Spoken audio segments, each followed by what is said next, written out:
इसका पेपर आपका 28 फरवरी 2024 को होना तय है। बोर्ड परीक्षा का डेट है 28 फरवरी 2024। उससे पहले हम लोग सभी चीजों को तैयार करना है, ये हमारी जिम्मेवारी है।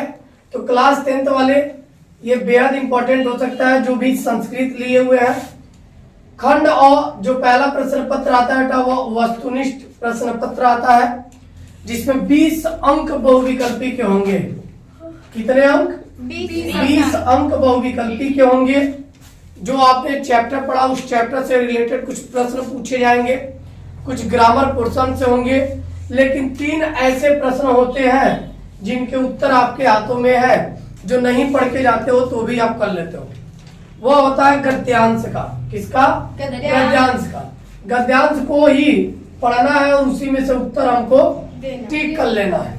यानी गद्यांश पढ़ेंगे और महाकवि कालिदास वाले चैप्टर का पहला पैराग्राफ आप टोटल पढ़ के जाइएगा, उससे प्रश्न बन सकता है।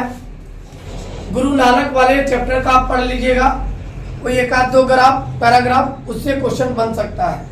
अब ये पैराग्राफ ही पढ़ना है, 3 प्रश्न है, तीनों का उत्तर उसी में है, यानी तीनों का आंसर क्या है? उसी पैराग्राफ में है। तो इसमें बहुत ज्यादा मेहनत करने की जरूरत नहीं है, बशर्ते हम प्रैक्टिस जरूर कर लेंगे। एक महाकवि कालिदास वाले चैप्टर का और एक गुरु नानक वाले का। इसमें से कुछ महत्वपूर्ण प्रश्न मैंने लिखा है, लगभग 4। अभी और भी प्रश्न देंगे, लेकिन 4 पहले समझ लीजिए।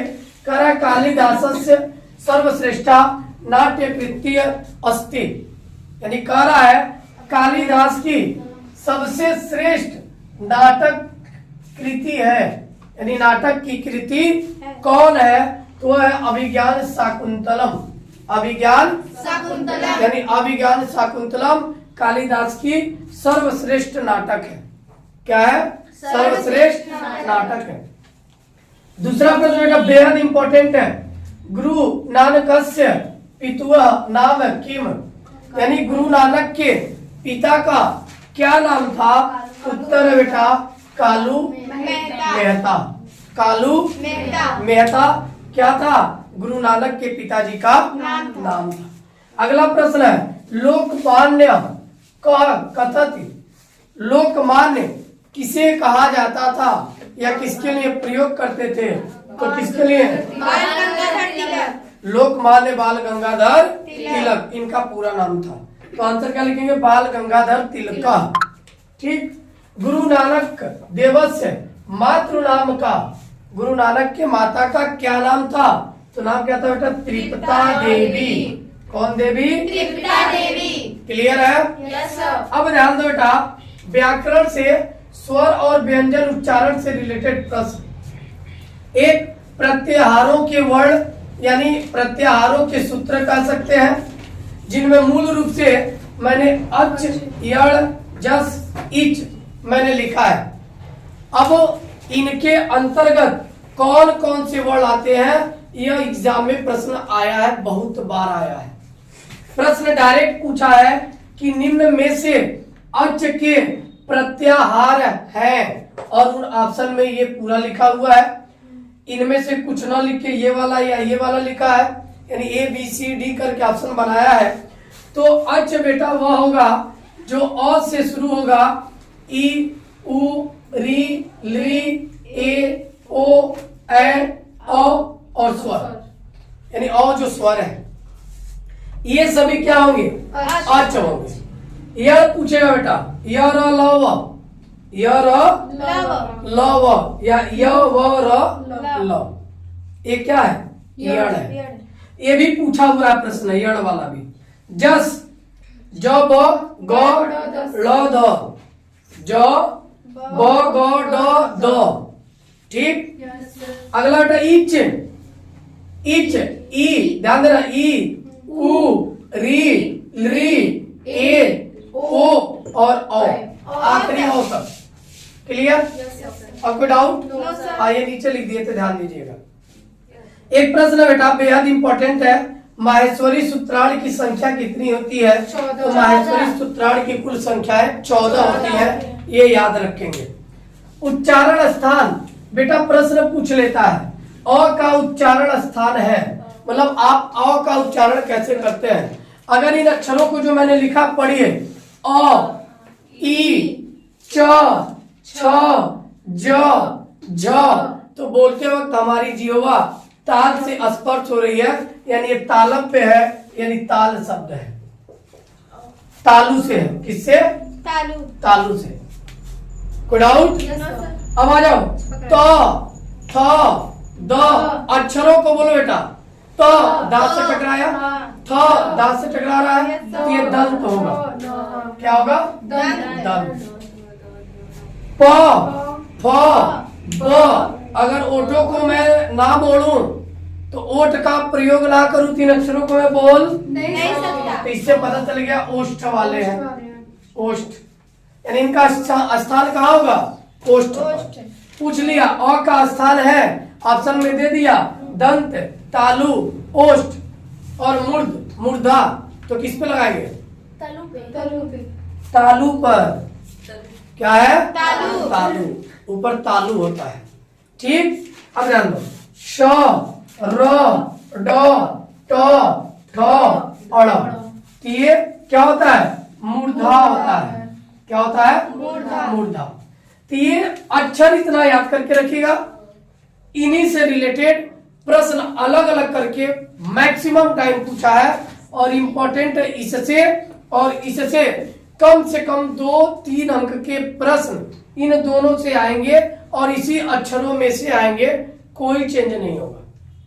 क्लियर? ये 5 प्रश्न, ये 4 प्रश्न ये, और कालिदास गुरु नानक का पढ़ लीजिएगा। इनमें से कम आपको बहुविकल्पी के 10 नंबर तो कहीं नहीं गए, 10 से 12 नंबर मिल ही जाएंगे। और भी इंपॉर्टेंट क्वेश्चन देखते हैं, इसको नोट कर लीजिए। संस्कृत का बेटा खंड अ तो बहुविकल्पी हो जाएगा 20, जिसमें प्रश्न उत्तरी है, कुछ उसमें और देख लेंगे, कल भी बता दिया जाएगा। अभी खंड ब से बेटा जो रिटेन एग्जाम आने वाला है, इसमें पहला प्रश्न बेटा 4 अंकों के लिए गद्यांश का हिंदी अनुवाद आता है, और संस्कृत का हिंदी में अनुवाद करना बेहद आसान होता है। केवल यदि एक आध बार आप पढ़े रहेंगे तो आप समझ जाएंगे कि विसर्गों को हटा के कभी कभी अर्थ भी मिल जाता है, और आप इजीली लिख पाओगे। लेकिन मूल रूप से 3 चीजें पढ़ लीजिएगा, 3 पैराग्राफ। एक, अस्या भाषाय समुद्घोषयन्ति, ये संस्कृत भाषाया गौरवम इस चैप्टर का है, यानी इस चैप्टर के इस पैराग्राफ को आप जरूर व्याख्या पढ़ लीजिएगा। अगला, रघुवंशी कालिदास संस्कृति गौरवानुरूप में, और जहां पे कालिदास दिखाई देंगे तो वह समझ लेना बेटा कविकुल गुरु कालिदास वाले चैप्टर से लिया गया है। तो चैप्टर का नाम भी आप लिख लोगे और व्याख्या कर लोगे, तो यानी कविकुल गुरु कालिदास और संस्कृत भाषा गौरवम, इन दोनों चैप्टर से इस बार व्याख्या आएगा, जिनमें से 3 महत्वपूर्ण है। और जहां तक मुझे लग रहा है कल के पेपर में 2024 वाले पेपर में जो 28 फरवरी को होना है, उसमें निश्चित रूप से ये छपा हुआ मिलेगा, इसकी व्याख्या प्रैक्टिस आप जरूर कर लेंगे। क्लियर? एक ध्यान बेटा, पाठ का सारांश हिंदी में लिखना होगा, जिसमें बेहद इंपॉर्टेंट है लोकमान्य तिलक, यह कल के पेपर में छपा हुआ मिलेगा। और एक चैप्टर और आ सकता है कविकुल गुरु कालिदास। लेकिन बेटा हमको जहां तक लग रहा है इस बार संस्कृत भाषाया गौरव ये आ सकता है, इसका हिंदी में सारांश आ सकता है। तो आप ये तो पढ़ेंगे ही पढ़ेंगे, इसकी भी तैयारी कर लेंगे, या 2 चैप्टर महत्वपूर्ण रूप से पढ़ लीजिएगा। समय मिलने पे कविकुल गुरु कालिदास का एक बार पढ़ लीजिएगा, पूरा हिंदी अनुवाद पढ़ेंगे, स्टोरी की तरह याद रहेगा, आप लिख लेंगे। क्लियर? क्योंकि कहानी का सारांश ही लिखना है, उस कहानी का मतलब। अब यहाँ ध्यान दीजिए, श्लोक के आएगा 3 नंबर क्वेश्चन, श्लोक की व्याख्या वो भी हिंदी में ही करना है। 3 श्लोक लिखा गया है।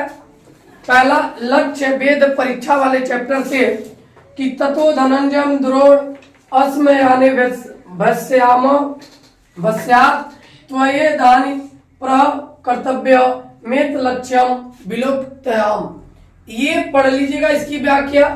फिर काव्य शास्त्रे विनोदेन कालो गच्छति धीमताम, ये सुक्ति सुधा वाले चैप्टर का है ये पैराग्राफ। और एक है अभिवादनशीलस्य नित्य वृद्धोप बिना चत्वारि तस्य वर्धते आयु विद्या यशो बलम।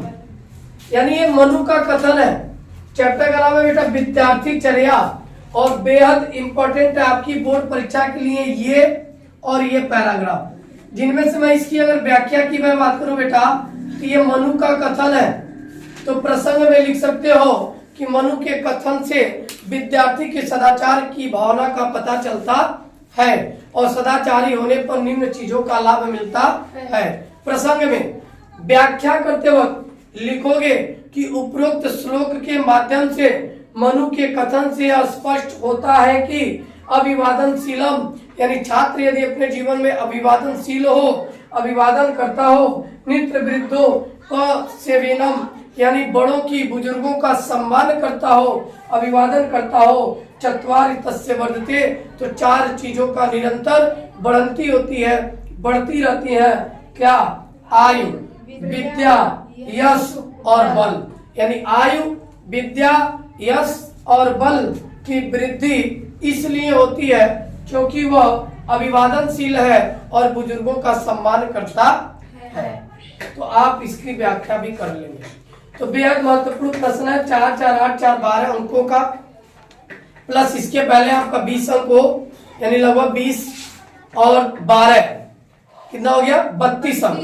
32 अंकों की आप तैयारी अच्छे से कर लें। बाकी कल हम बताएंगे और क्या करना है। ठीक, बेहद इंपॉर्टेंट टॉपिक है, इसको पढ़ के तैयार करके आइए। बाकी कल पुनः बताया जाएगा।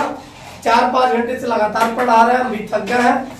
हाँ, इतना आप हेल्प करें, वीडियो को लाइक करें, शेयर करें, कमेंट करें, ज्यादा तक शेयर कीजिए लोगों को, ताकि पता चले कि हिंदी का पेपर जैसे आया वैसे ही संस्कृत का, इंग्लिश का, गणित का भी पेपर पढ़ाया जा रहा है, बताया जा रहा है। क्लियर? इसको शेयर कीजिए, लाइक कमेंट सभी लोग करें अनिवार्य रूप से।